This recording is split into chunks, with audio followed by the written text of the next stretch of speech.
The House votes to repeal Washington, D.C.'s assisted suicide law, which went into effect last summer. But the battle is far from over for pro-life lawmakers. Capitol Hill correspondent Jason Calvi has that story. Good evening, Jason. Good evening, Wyatt. The District of Columbia has its own council and laws, but Congress has the power to strike those laws down.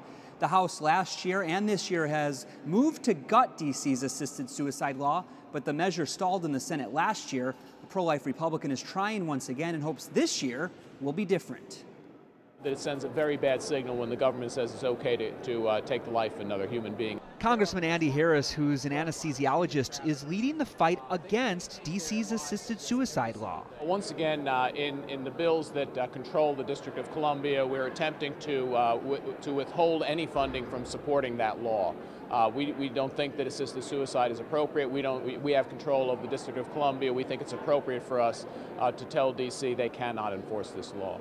The D.C. Council passed the bill in 2016 with an 11-2 vote. I also am aware of others in the community, but also others who have come into the District of Columbia to share their stories, how urgent it is for them and their families to be able to have this choice. That choice is now available for residents of the district who have less than 6 months to live. They can ask their doctor for death-inducing drugs. Some of the loudest critics of the law are people with disabilities, like Elaine Kolb. We are told over and over that we'd be better off dead, that that we're a drain on the economy, that they're wasting money on us, that they could be doing better things with.